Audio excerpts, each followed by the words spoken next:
What's up, everybody? Welcome back to the channel. We got another good one coming at you, baby. One of my all-time favorite things to do. We're gonna be breaking down one of my old kickboxing fights from back in the day. He's starting to get tired. Here we go. Pop. Whoosh. Whoosh. Oh. And I got some crazy stories to go along with this, baby. So tune in. Let's get after it. I believe this was like August 24th, 2022. Bro, I was like 19 years old in this old kickboxing fight. I remember there was a lot of things that happened going into this fight, man. Number one, I'm fighting a guy named Eli Thompson. It was like Thompson versus Thompson, father-son duo.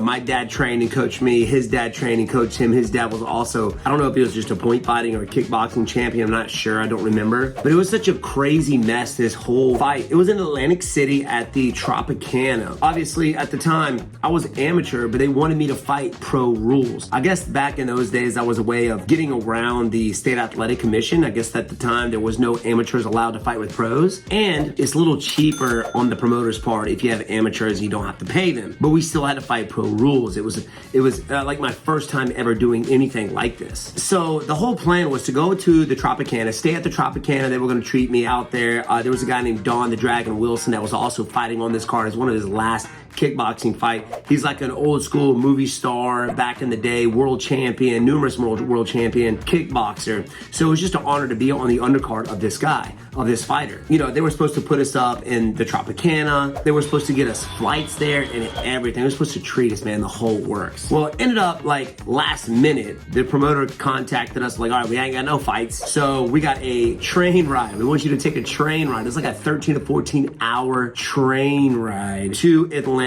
City from Simpsonville, South Carolina, bro. It was the wildest thing and most uncomfortable method of travel ever, right? I don't think I would ever do that again. 13-hour train ride, unless it was like a luxurious train ride, like the Orient Express, I think I would do. But this thing was wild. I mean, I remember the back of the train on the bus, they had the bar, the restaurant. We went up to the back and played cards literally the whole time. And at one point, my brother Tony, Sweet Tea, got off the train. He fell asleep, and next thing you know, he wakes up and we're out of the train. We're like not there. We just moved to another section of the train. He thought we got off. So he literally jumped off the train, and the train about left him. He finally made the decision like, all right, I'm gonna jump back on this thing. Jumps back on the train. Thank God he did, because he would have been stuck there. When we get to Atlantic City, we're supposed to stay at the Tropicana. Well, they don't have our rooms. We're staying in the hotel behind the Tropicana. And this was the most dingiest hotel I've ever stayed in my life. Like, look, I don't mind backpacking and staying in cringy places, but when they tell you you're gonna be staying at the Tropicana, you know, you give your hopes up. Like you're looking forward to this, staying there, hanging out with the all-time great kickboxers that were there at the fights, but then you're staying at the little crappy inn behind it. I literally walked on the floor at that hotel, that inn, for like 5 minutes, and I like took my feet off the ground. My feet were black. I mean, that's how dirty this place was. It was terrible. One of the worst experiences competing in my life. And then you guys that have competed in fight sports, you know what I'm talking about. If you've ever seen the movie Here Comes the Boom, that's literally loosely based off my life. Like the craziest stories that I've had competing and traveling. Anyway, we get to fight night, right? I'm 19-year-old. My dad is like 45. The dude just looks freaking awesome. Like I'm almost his age right now. So without further ado, let's get into this video, baby. Okay, number one, the quality of the footage is terrible. Super pixelated, but at the same time, me and Eli Thompson were like the first fight on the card. And this was special to me because there was a lot of legends, kickboxing legends fighting on this card. Look at me just chilling with my legs crossed back in the corner. And Stephen Wonderboy Thompson. Dude, I was 19, dude. I was just a baby, bruh. 21-0 at the time. Look at me bouncing in the corner next to old Pops. Look, old Papa Rich Hand right there looking young with the old bowl cut. Looks like he's got a bowl cut. Sorry, Pops, but looks terrible. Eli the Bird Thompson. I don't get the bird, but whatever. Pretty much virtually identical, all right? Same kickboxing pants. I think the dude he might have had an undefeated record. I'm not sure. I didn't go back and actually read that part. But that's his dad. That's my dad. That's us right there. Oh, man. Let's go, baby. Referee telling us what's up. Obey my commands at all times. Protect yourselves at all times. That's usually like the go-to. Let's get it on. It's not the same as Bruce Buffer. Bruce Buffer's the best. I'm sorry. All right, here we go. He said, get back in that corner. I think I remember being super like sloppy in this fight. Here we go, bumping gloves, coming out, open stance. The only, look at that, with that roundhouse kick right off the bat. I think this dude was like a former point fighter as well. He did like the side kicks, spin kicks. But I feel like the point fighting back in those days, you had point fighters trying to go full contact, but the cardio is so different from point fighting to full contact. And at this point, I've been kickboxing for many years, since I was 15. So I've had a lot of kickboxing fights up until this point, 21-0. So I kind of knew what to expect and how to handle my cardio whenever I've got, fatigued.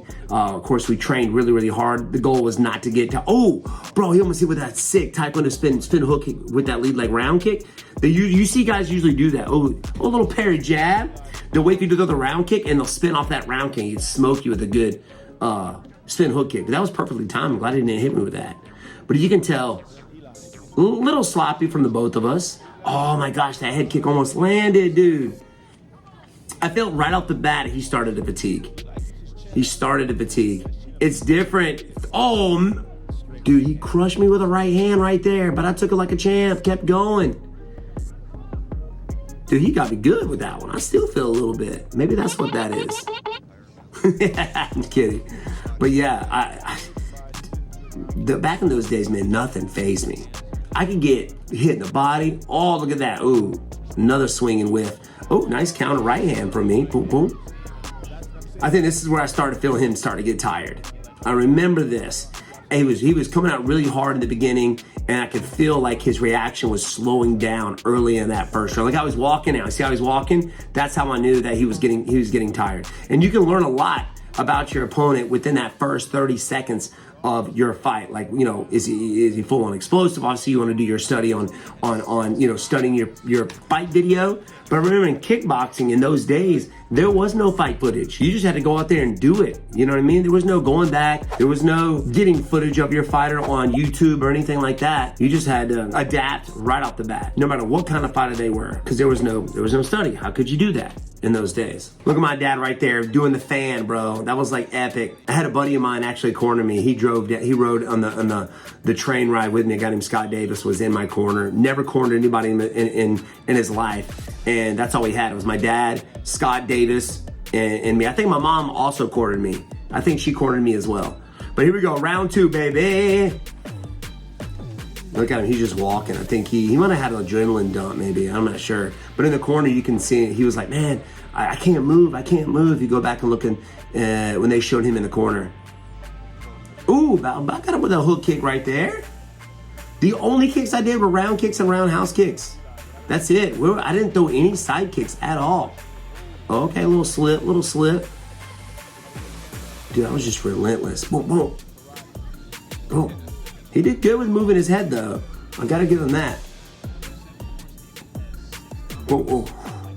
Golly. Man, just another roundhouse kick. I didn't like the canvases back in those days. They were super slick. Like any canvas, kickboxing canvas, they were always sliding around. Oh, it was a front kick. I never throw front kicks now. Roundhouse, right to this dude's head. I used to like to scare guys. I would hit them with a smoking hard roundhouse kick, and when they felt it, they kind of felt the power of that roundhouse kick. Uh-oh, he's starting to get tired. Here we go. Pop. Whoosh. Whoosh. Oh. I think his dad throws in the towel. Pop. Pop. Whoosh. Whoosh. Whoosh. Whoosh. And I think his dad threw the towel in. He's laying it. Yep, it's over. It's over. Man, dude. 19 years old in Atlantic City. Oh, another story, man. I remember walking from the train we had to walk to the hotel. Nobody there to pick us up. We walked to the hotel, and in that process, there was like a homeless lady, like right there, and we had walked across the street, and I guess Tony wasn't paying attention what we were doing. He got left behind, and some homeless lady tried to like kidnap him, like grabbed him by the hand. I was like, hey man, come with me. And he was like trying to kidnap him, man. We had to go chase after his butt. Dude, sweet tea. I mean, he was bound and determined to get left behind somewhere. Golly, bro. Anyway, cool experience. That was a fun one. Eli Bird, if you're out there, man, dope fight. Appreciate it, my friend. But yeah, man, we'll have some more kickboxing fights coming at you, baby. Thanks for tuning in. Love you. Peace.